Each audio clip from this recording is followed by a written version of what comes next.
মানুষের দোয়া বদদোয়ার একটা অভিশাপ আছে, আল্লাহ ওয়ালাদের উপরে জুলুম করবেন না।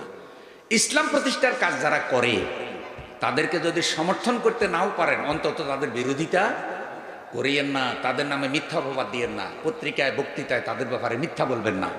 মনে রাখবেন, আল্লামা সাঈদীরা অভিশাপ দিয়েছে, আজকে 32 নম্বর বাড়িতে ছেলেরা হামলা করেছে। কেন হামলা করছে? যে এইটা হলো ফ্যাসিবাদের আতুর ঘর, এখান থেকেই বহু মানুষকে হত্যা করার নির্দেশ জারি করা হয়েছে। ফলে পুরা তরুণ সমাজ ওখানে গিয়ে পড়েছে 32 নম্বরে। কিন্তু প্রত্যেকের কর্মের ফল আছে না নাই? কিন্তু আমি কষ্ট পাচ্ছি এ কারণে যে একটা মানুষ কতটা সীমা লঙ্ঘন করলে তার এই পরিণতি হতে পারে। ভাই, খারাপ কাজ করেও যদি একটা লোক মারা যায়, মাঝে মধ্যে মানুষের মনে দয়া আসে না? তুই কি লেগে এত খারাপ হলি, আজকে তোর এই পরিণাম হইল? কেন আলেমদের উপর এত জুলুম করলেন? কেন ইসলামপন্থীদের উপর এত জুলুম করলেন? কেন একটা গর্ভবতী মহিলা কোরআনের তালিম করতেছে তার ধরে জেলে নিয়ে গেলেন, নিয়ে বলতেছেন এটা জঙ্গি, সে তার বাচ্চা ডেলিভারি করেছে জেলে? এমন মহিলাদের উপর জুলুম হয়েছে না হয় নাই? আল্লাহ তাআলা তো আছেন, তিলকাল আইয়াম নুদাবিলুহা বাইনান নাস। আজকে আল্লাহ তাআলা শুধু আপনাকে অপমান করেন নাই, আপনার ঘর বাড়ি সব আল্লাহ ছিনিয়ে নিচ্ছেন। এগুলো হলো কর্মের ফল, কর্মের ফল। নতুন করে কেউ যেন সেই রাস্তা না ধরে। শুনেন ভাইরা, আল্লাহর কোরআনকে হাতে নিয়ে সাবধান করছি, নতুন করে রাস্তা কেউ ধরবেন না। আল্লাহর পাকড়াও তো দেখলেন, কেউ যদি এরকম হয় অবশেষে আল্লাহ তাদেরকে পাকড়াও করেই করে। কারণ বাংলাদেশের 3 দিকে কাফের রাষ্ট্র, একদিকে সাগর। আল্লাহ জানে যে আমি আল্লাহ যদি বাংলাদেশটারে হেফাজত না করি, আল্লাহ যদি বাংলাদেশের মুসলমানদের রক্ষা না করে, তাহলে মুসলমানরা সামনে হিজরত করে কোনো দেশে যাওয়ারও ব্যবস্থা কি?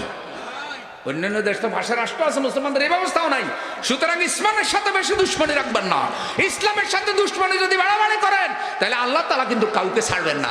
মুনাফিকি ত্যাগ করি এবং আল্লাহর দ্বীনের জন্য সবাই এসে যাই। আল্লাহ আমাদের ভালোবাসা কবুল করুন।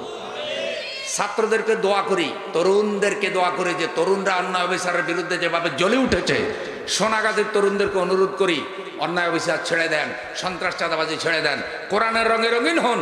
আর বাংলাদেশটাকে গঠন করার জন্য আপনারা যেভাবে জেগে উঠেছেন, আপনারা ব্যর্থ হবেন না ইনশাআল্লাহ। আপনারা থেমে যাবেন না। আমাদের দোয়া আপনাদের সাথে, দেশবাসীর ভালোবাসা আপনাদের সাথে। দেশবাসী একটা ন্যায় নীতির বাংলাদেশ চায়, দেশবাসী সন্ত্রাস মুক্ত বাংলাদেশ চায়, দেশবাসী সাদাবাজি মুক্ত বাংলাদেশ চায়, দেশবাসী ন্যায় বিচারের বাংলাদেশ চায়, দেশবাসী এমন একটা প্রশাসন চায় যেখানে ঘুষ থাকবে না, জুলুম থাকবে না, মানুষকে হয়রানি করা হবে না। দেশবাসী ইতিমধ্যে বিশ্বাস করে যে তরুণদের নেতৃত্বে এ ধরনের একটা বাংলাদেশ গঠন করা সম্ভব। অতএব যারা আছেন তাদের জন্য দোয়া। আর অন্যায় অবিচারের সাথে কোনো আপোষ করা যাবে, কোনো আপোষ করা যাবে না। ওই মুনাফিক যারা, তাদের ব্যাপারে জিরো টলারেন্স। তাদের অপকর্মের বিচার হবে এবং তাদের অপকর্মের বিচার হবে। তারা যেভাবে 15-20 বছর পর্যন্ত মানুষের সাথে দুর্ব্যবহার করেছে, দুনিয়ায় অন্তত তারা 15 বছর এই দুর্ব্যবহারের শিকার হতে হবে। তারপরে গিয়ে কিসাস সমান হবে। আল্লাহ আমাদের কবুল করুন, আমিন।